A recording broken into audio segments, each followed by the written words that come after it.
네, 한 번은 제가 이제 이스라엘에서 안내를 할 때 그 예루살렘에서 가까운 베들레헴에서 잘 때가 있습니다.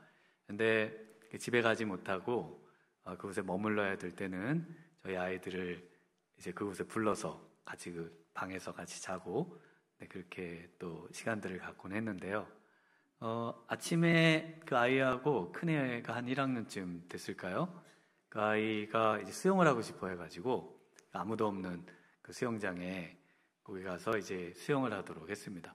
그래서 제가 이제 딴 거를 하고 있었는데 애가 그 깊은 데였는지 물에 빠진 거예요. 그래서 물에 빠져서 막 물을 막 먹고 막 저를 부르고 있는 겁니다.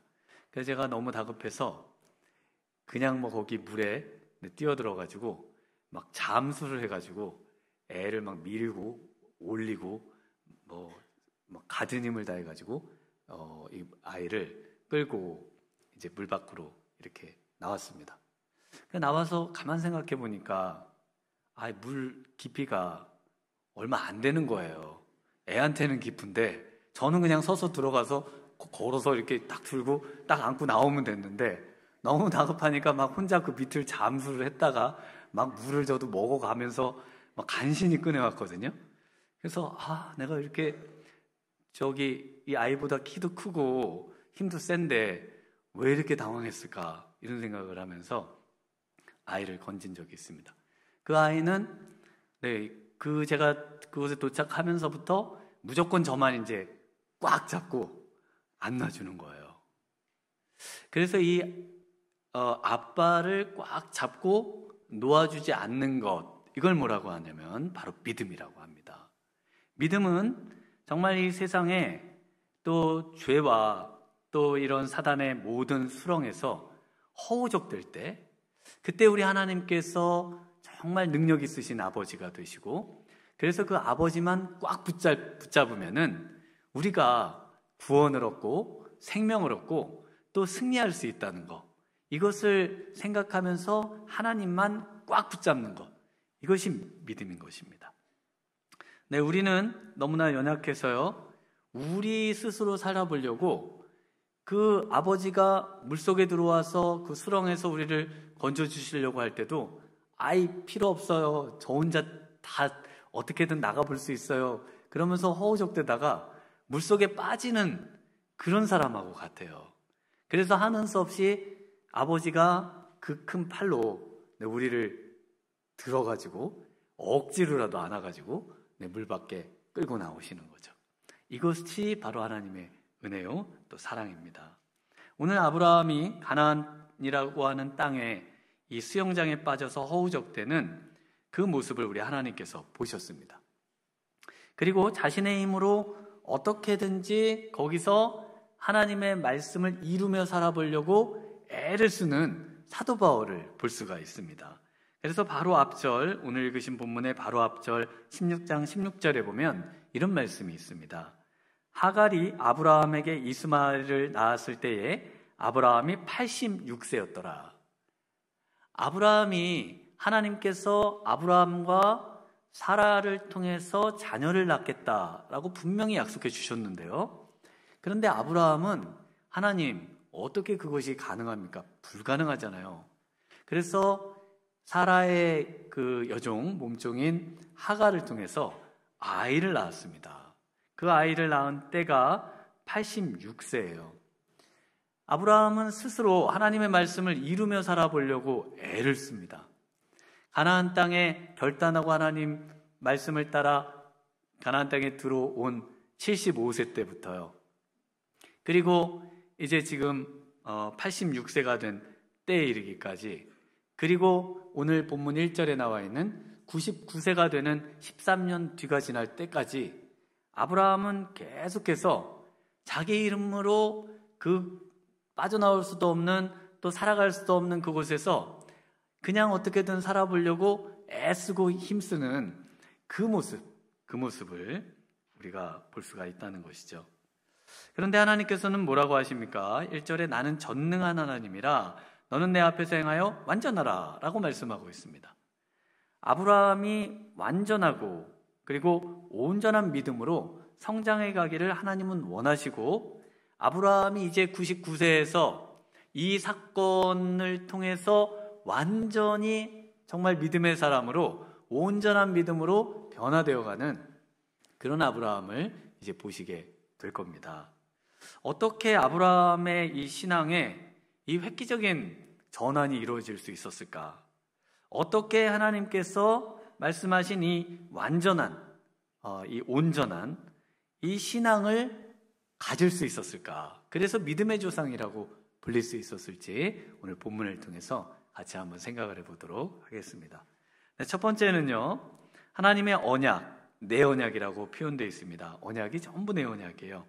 하나님의 언약을 완전히 신뢰할 때 온전한 신앙을 가지게 된다는 것입니다. 1절을 우리 한번 같이 읽어보겠습니다. 아브라함이 99세 때에 여호와께서 아브라함에게 나타나서 그에게 이르시되 나는 전능한 하나님이라 너는 내 앞에서 행하여 완전하라. 99세의 나이에 나타나신 하나님은 아브라함에게 완전하라고 말하고 있습니다. 필멸의 인간이 하나님처럼 완전할 수는 없죠. 그래서 하나님이 여기서 완전하라라고 말씀하시는 것은 온전한 믿음을 갖기를 원하신다는 겁니다. 그래서 이 100세의 아들을 주시겠다고 하시는 이 말씀을 믿으라는 겁니다. 믿을 수가 있습니까? 그런데 믿으라는 거예요.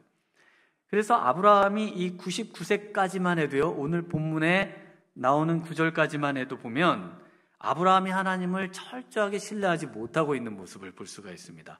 17절을 한번 보시면요, 아브라함이 엎드려 웃으며 마음속으로 이르되 100세 된 사람이 어찌 자식을 낳을까? 사라는 90세니 어찌 출산하리요 하고, 그러면서 이어서 이렇게 말을 하고 있습니다. 18절에 아브라함이 이에 하나님께 아뢰되 이스마엘이나 하나님 앞에 살기를 원하나이다. 이때까지만 해도 99세까지만 해도요, 아브라함은 온전한 믿음으로 살고 있지를 못합니다. 온전하지 못한 믿음, 작은 믿음은요, 믿음에 플러스 그리고 나의 걱정, 근심, 또 염려, 두려움, 이것을 결합시켜서 신앙생활하는 것을 말합니다. 꼭 오늘 우리의 모습하고 똑같죠. 우리의 모습처럼 하나님을 믿지만 그러나 내 염려와 나의 어떤 노력과 또 나의 어떤 두려움과 또 나의 어떤 무언가를 첨부시켜야만 믿음이 굴러갈 것이라고 생각하면서 그렇게 살아가는 삶, 역시 아브라함의 모습입니다.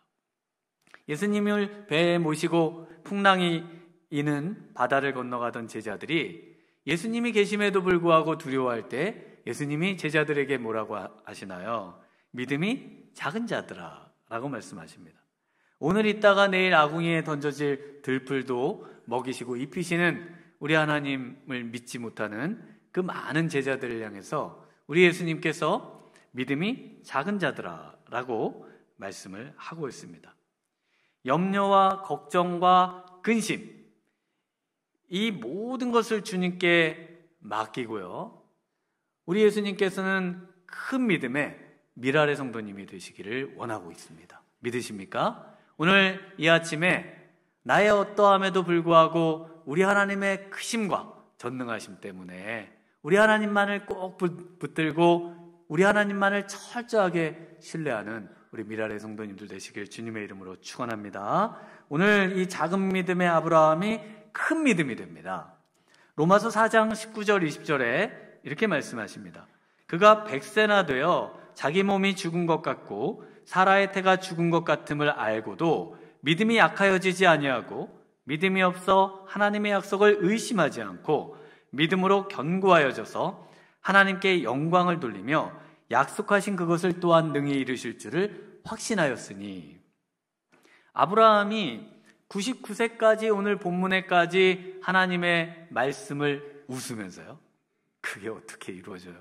그게 말이 돼요?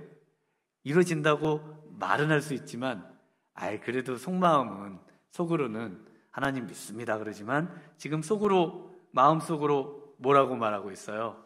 100세 무슨 아이를 낳아? 하나님도 웃기시지? 그러면서 지금 속으로 말하는 거를 하나님이 다 알아듣고 지금 말씀하고 계시거든요. 아브라함의 이런 연약한 믿음이 어떻게 지금 로마서에서 말하는 또 오늘 본문에 이제 할례 의식을 행하면서 하나님을 철저하게 믿는 믿음으로 변화되올 수 있었는가? 바로 오늘의 말씀의 내용이 되겠습니다. 아브라함이 깨달은 것은요, 첫 번째로는 바로 이 하나님의 말씀, 이 전능한 하나님과 이 하나님의 말씀, 내 언약이라고 표현되어 있는 이 말씀과 전혀 다르지 않다는 겁니다. 하나님의 말씀과 하나님이 전혀 다르지 않다고 하나님이 말씀하고 계시고, 아브라함이 이제는 그 전능한 하나님과 지금 우리에게 아브라함에 허락한 말씀이 전혀 다른 것이 아니라는 것을 확실하게 깨달으면서 믿음이 변화되는 겁니다. 그래서 우리가 어떻게 이 정말 온 세상에, 또 온 우주에, 우리의 온 생애가 이 우리가 가지고 있는 작은 성경책 한 권에 어떻게 그 작은 성경 하나에 그 모든 것을 다 담겨 있다고 말할 수 있을까? 라고 의심할 수 있지만요, 하나님은 지금 우리에게 담겨 있는, 우리가 가지고 있는 이 성경이 나와 다르지 않다라고 강력하게 지금 주장하시고 말씀하고 계십니다. 히브리서 11장 1절에서 보면, 믿음은 바라는 것들의 실상이요 보이지 않는 것들의 증거니 선진들이 이로써 증거를 얻었느니라. 믿음으로 모든 세계가 하나님의 말씀으로 지어진 줄을 우리가 아나니 보이는 것은 나타난 것으로 말미암아 된 것이 아니니라. 세상에 있는 어떤 물질의 근거에서 세상이 창조된 것이 아니라, 만들어진 것이 아니라 철저하게 하나님이 말씀하시는 하나님으로, 그 말씀을 신뢰함으로 우리는 말씀으로 하나님이 온 세상을 만드셨다는 것을 믿음으로 알게 되고 믿음으로 확신하게 된다는 것입니다. 그래서 이 지금 성경과요, 우리가 가지고 있는 성경과 우리가 믿는 하나님과는 전혀 다른 분이 아니라는 거, 이것을 하나님께서 계속 말씀하고 있습니다. 그래서 이 히브리서 4장 12절에는 이런 말씀이 있습니다. 하나님의 말씀은 살아있고 활력이 있어 좌우의 날선 어떤 검보다도 예리하여 혼과 영과 및 관절과 골수를 찔러 쪼개기까지 하며 또 마음의 생각과 뜻을 판단하나니. 네, 지금 하고 계시는 모든 일은 전부 하나님이 하시는 일이죠. 관절과 골수를 찔러 쪼개고 마음의 그 생각과 뜻을 판단하고 그 모든 것을 보고 계시는 그 하나님, 모든 것을 아시는 그분이 바로 하나님이신데, 그것이 말씀이 이 땅에서 그 일을 하고 있다. 하나님과 말씀은 전혀 다르지 않다라는 것을 계속해서 성경은 증언하고 있습니다. 오늘 본문에도 그 하나님과 하나님의 말씀이 다르지 않음을 하나님이 직접 말씀하셨어요. 우리 4절을 한번 같이 읽어보겠습니다. 보라, 내 언약이 너와 함께 있으니 너는 여러 민족의 아버지가 될지라. 네, 지금 여기 본문에 아주 중요한 그 단어 하나가 빠져 있습니다. 나는이라고 하는, 내가라고 하는 보라 앞에 내가라는 말이 있어요. 본문에 그 말을 이제 한글 성경이나 다른 영어 번역본에도 몇 군데 빼어놓기도 했고, 또 어떤 곳에는 나로서는 뭐 as for me 뭐 이런 식으로 뭐 해서 to me 뭐 이런 식으로 표현을 해놓기도 했습니다. 그런데 이 본문에는 정확하게 나는, 내가라고 하는 주격의 말씀을 처음에 하나님이 정확하게 말씀하세요. 그러면서 내가, 즉 내 언약이 너와 함께한다, 이렇게 말씀을 하고 있습니다. 여러분, 이건 정말 놀라운 말씀이거든요. 왜냐하면 정말 온 우주를 창조한 그 하나님이 이제는 말씀으로 우리와 함께 하겠다는, 정말 아브라함에게 이 말씀 신앙을 강조한 정말 이 중요한 구절이 바로 이 구절입니다. 하나님의 말씀과 하나님은 전혀 다르지 않다는 것을 우리 믿으시는 성도님들 되시길 바랍니다. 그래서 오늘 또 우리 지금 큐티책 11월 12호로 어떻게 구입을 하셨나요? 12월 12호로 맨 앞에 보면은 그 묵상은 대화다라고 하는 그 숭실대 기독교교육학과의 권영경 교수님이 쓰신 글이 있습니다. 이분이 기독교인의 그 가장 큰 문제는 뭐냐? 바로 이 책을, 성경을 그냥 일반 까만 것은 글씨의 책으로 이해하고 이것에다가 폭력을 가한다는 거예요. 그리고 이것을 사물 취급을 한다는 겁니다. 그런데 그러면 안 되고 이 성경을 정말 인격적인 하나님을 대하는 것처럼 그렇게 대해야 된다라고 하는, 그래서 묵상은 하나님을 만나는 건데 바로 이 말씀을 하나님으로 대하면서 만나는 것이다 라고 하는 그 요지를 담은 내용입니다. 그래서 이 내용을 가지고 한번 꼭 읽어보기를 권합니다. 그래서 믿음은, 온전한 믿음으로 나아가는 것은요, 하나님의 말씀이에요. 하나님의 말씀을 하나님과 다르지 않다고 믿고 이 하나님의 말씀을 무엇보다 소중히 여기면서 정말 이 말씀이 하나님이시구나, 하나님이 이 말씀을 통해 만나실 수 있고 이 하나님을 내가 이 말씀을 통해 알 수 있구나, 이것을 생각하면서 정말 이 말씀을 대할 때, 그럴 때 온전한 믿음으로 나아가는 것입니다. 두 번째는요, 기도로 성장해야 합니다. 기도할 때 또 역시 온전한 믿음으로 나아가게 되는 것이죠. 독일의 신학자 찡크라고 하는 분이 계신데요. 이분이 현대 신앙인을 진단하시면서 이런 이야기를 하십니다. 어느 날 한 청년이 사하라 사막을 횡단해요. 여러 가지 중요한 것들을 다 챙겨왔는데 물을 하루치밖에 안 가져온 겁니다. 그래서 이 식수를 가지고 이 사막을 횡단하면서 이제 기진맥진하고, 그래서 결국 쓰러졌습니다. 그래서 실신하기 일보 직전인데 계속해서 이제 갔죠. 살아야 되니까.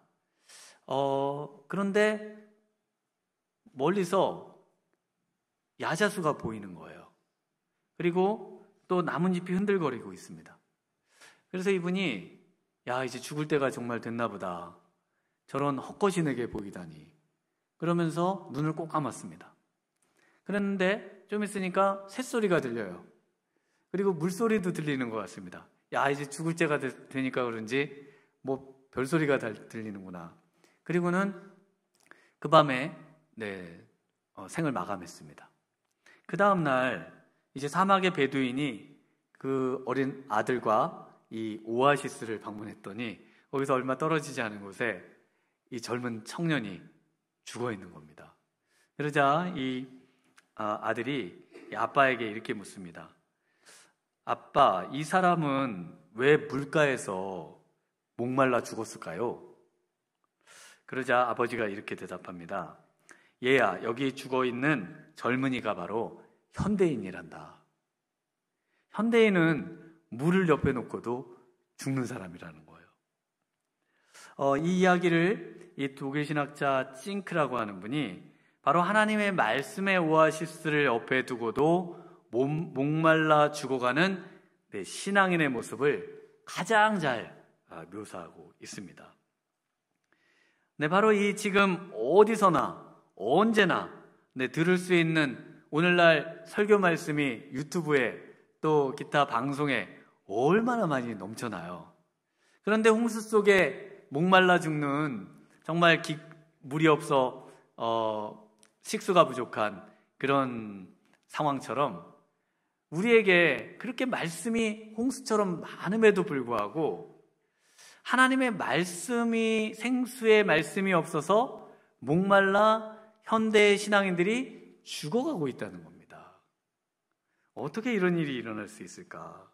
또 어떻게 이것들을 우리가 정말 생수를 말씀으로부터 길어오고 그 오아시스로 가서 그 물을 떠서 우리의 입에 입을 적시고 우리의 몸에 생명을 불어넣는 그런 삶을 살 수 있을까? 그 삶이 뭘까요? 바로 기도입니다. 우리 3절을 한번 같이 읽어보겠습니다. 아브라함이 엎드렸더니 하나님이 또 그에게 말씀하여 이르시되, 사막을 걸어가도 하루 만에 식수가 바닥나지 않고 생수되는 말씀이 끊어지지 않는 삶, 그렇게 만들 수 있는 유일한 길은요, 바로 기도입니다. 여러분, 오늘 말씀을 들으시고 이곳을 떠나시면서부터 말씀을 잊어버리시죠? 그리고 한 수요일쯤 되면 또 목말라서 어찌할 바를 모르는 그 갈급함 속에 살아가실 때가 많으실 거예요. 그리고 또 수요일에 말씀을 들으시거나 하시면 또 금요일쯤 가면은 금세 목이 마르십니다. 금요일에 가면은 하루밖에 아닌데도 토요일날 금세 목이 말라요. 그래서 주일에 다시 지치고 피곤하고 정말 힘든 모습으로 또 교회를 나오실 수밖에 없는 분들도 있으십니다. 우리 하나님께서는요, 아브라함에게 명령하시는 삶이 무엇인가? 바로 아브라함이 이제까지 하나님의 말씀을 듣고 하나님을 예배했으나 하나님께 엎드린 구절이 없어요. 그런데 오늘 본문부터 아브라함은 하나님께 엎드립니다. 그리고 하나님과 대화합니다. 왜냐하면 하나님이 그 삶을 원하시기 때문이에요. 그래서 하나님께서 원하시는 삶을 1절에 말씀해 주셨는데, 우리 1절을 중요한 구절이니까 한 번만 다시 같이 읽어보겠습니다. 아브라함이 99세 때에 여호와께서 아브라함에게 나타나서 그에게 이르시되 나는 전능한 하나님이라 너는 내 앞에서 행하여 완전하라. 여기서 내 앞에서 행하여 완전하라 라고 말씀하고 계시는데요, 여기서 완전하라, 완전한 믿음, 온전한 믿음이죠. 그런데 내 앞에서 행해서 온전한 믿음을 가져라고 말하고 있습니다. 그럼 뭘 행해야 될까요? 뭘 행하라고 하시잖아요. 지금 뭘 행해야 되는 그 행하라고 하는 것에 목적어가 있어야 되는데 여기에 지금 목적어가 없습니다. 무엇을 행해야 되죠? 그래서 이 말은 원래 행위를 나타내는, 행함을 나타내는 그 어떤 목적어를 필요로 하는 동사가 아니라 이것은 자동사입니다. 그래서 하나님 앞에서 동행해라 라는 뜻입니다. 하나님 앞에서 동행한다, 하나님 앞에서 산보한다, 이리저리 왔다 갔다 하다, 그런 어떤 의미를 갖고 있는 동사인데요. 그래서 이 단어가 성경에서 동행하다 라는 말로 많이 번역되고 있는 단어입니다. 그래서 하나님과 동행하고 하나님의 말씀과 동행하는 삶, 하나님과 동행하는 삶이 어떤 삶일까요? 기도하는 삶입니다. 하나님의 말씀과 동행하는 삶, 하나님과 동행하는 삶은 기도하는 삶이에요. 어떻게 동행하는 것이 기도의 삶인가? 그것을 좀 말씀을 드려보겠습니다.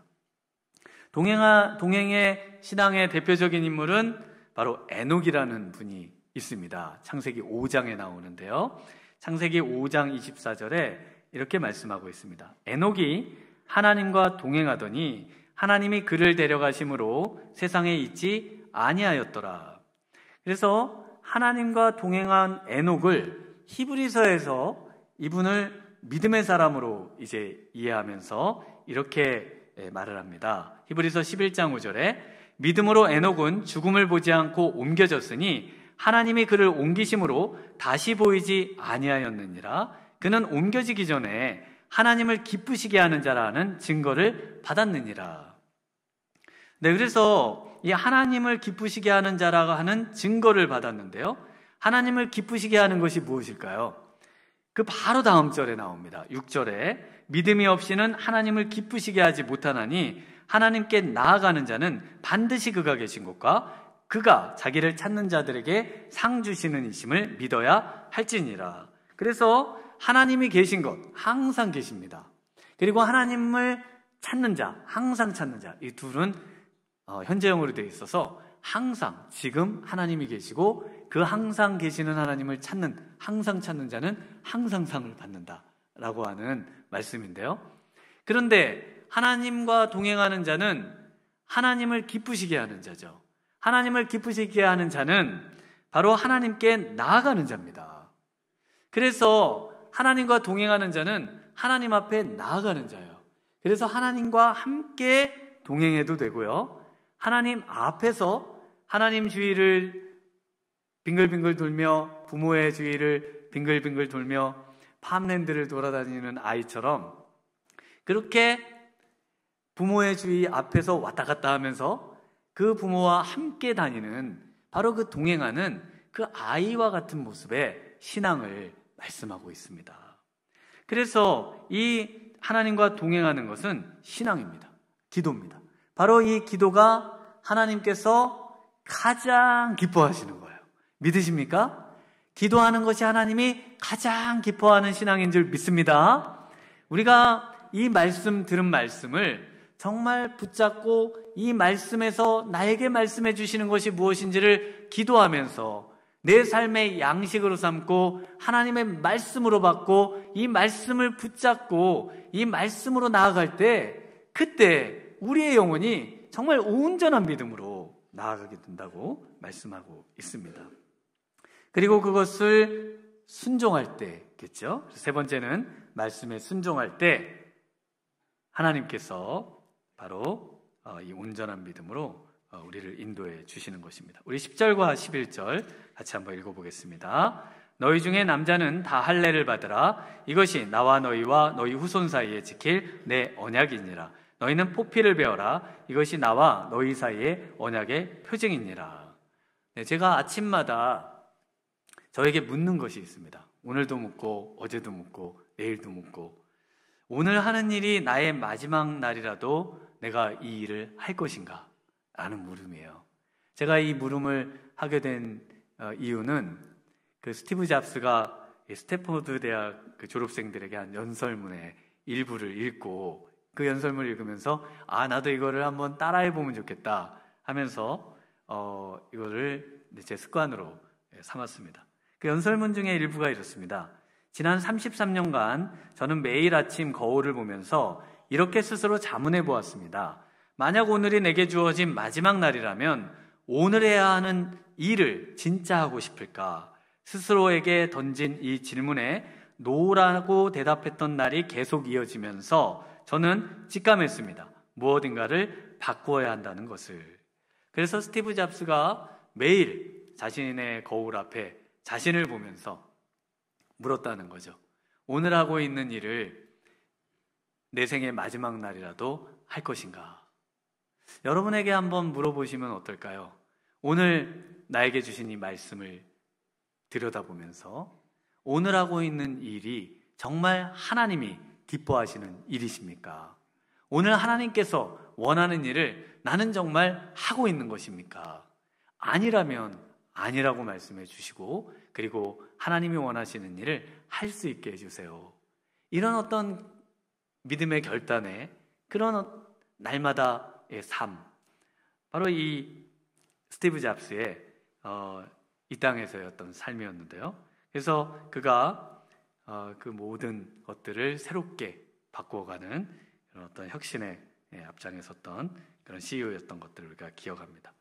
이 하나님이 원하시는 일을 행하는 것을 무엇이라고 하는가? 바로 순종이라고 합니다. 하나님께서 아브라함에게 무엇을 하기를 원하셨나요?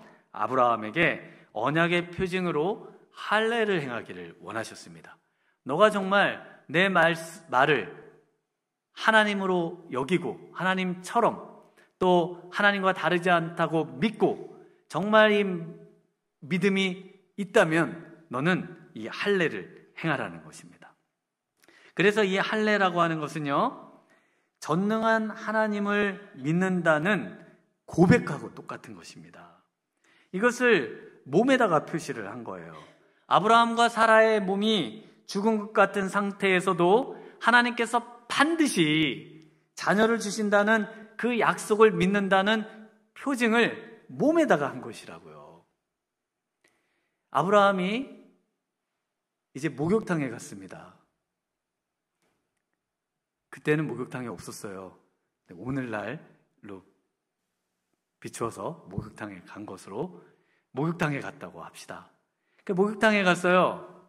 그랬더니 옆에 사람들이 이 할아버지 몸에 표시되어 있는 이 표시를 보고 할아버지, 이 표시가 뭡니까? 이게 뭘 지금 이렇게 하고 다녔어요?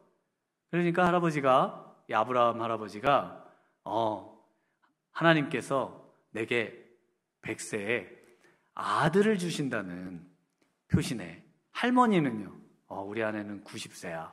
아이, 말이 안 되잖아요. 90세 할아버지 100세에 어떻게 아이를 낳습니까? 할아버지 정신 차리세요. 그걸 또 그렇게 몸에다가 표시하고 다니면 사람들이 비웃어요. 그런데 이삭이 태어났습니다. 그리고 할아버지가 또 목욕탕에 갔어요. 사람들이 그 할아버지의 표시를 보면서 뭐라고 할까요? 하나님이 살아계시구나. 100세에 어떻게 정말 임신을 하며 어떻게 아이를 낳을 수 있을까?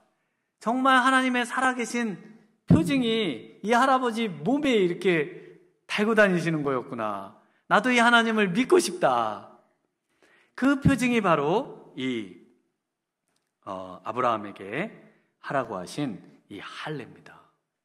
이 할례는 그래서 하나님의 살아계시다고 하는 표시요, 간증의 표시요, 하나님의 능력을 믿는 믿음의 표시인 것입니다. 하나님의 예수라는 책을 쓰신 인도의 선교사님이신 스탠리 존스라는 선교사님이 계십니다. 그분의 이 책에 보면 87세에 인도의 선교에 힘쓰시던 이분이 뇌졸중으로 쓰러집니다. 그래서 이제 주위의 사람들이 87세 이제 선교사님 은퇴하세요. 그랬는데 이분이 병상에서 어떻게 이제 간호사에게 부탁을 하는가 하면은 정말 이제 말도 못하고 병상에 누워서 지내셔야 되는데 이 간호사에게 떠듬거리면서 한 가지를 부탁합니다. 그게 뭐냐면 이 병실에 들어올 때마다 나사렛 예수님 이름으로 일어나세요. 목사님, 나사렛 예수님 이름으로 일어나세요. 이 말을 해달라는 겁니다. 그래서 이 간호사가 뭐 좀 어처구니는 없지만 그러기로 했습니다. 들어올 때마다 목사님, 나사렛 예수님 이름으로 일어나세요. 그리고 키키 웃고 나갑니다. 그런데 이 목사님이 그 말씀을 듣고 그리고 그 말하기 어려운 그 입으로 아멘을 하는 거예요.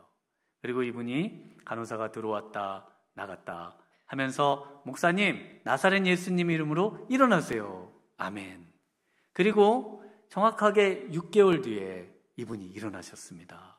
이 내용이 하나님의 예수라는 책에 나와요. 여러분, 정말 나사렛 예수님 이름에 능력이 있는 줄 믿습니다. 우리 하나님은 전능한 하나님이세요. 우리 하나님께서는 못하실 일이 없는 하나님이세요. 우리의 믿음이 작고 우리가 연약해서 하나님을 신뢰하지 못해서 염려하고 또 근심하고 두려워하고 낙심하고 절망에 빠지는 것뿐이죠. 우리 하나님은 정말 우리의 삶에 놀라운 일을 역사하실 수 있는 분이십니다. 믿으십니까? 오늘 이 믿음으로 승리하시는 우리 미라의 성도님들 되시길 주님의 이름으로 축원합니다. 우리 이 시간에 우리 전능하신 나의 주 하나님 함께 찬양하고 잠시 기도로 나아가기를 원합니다.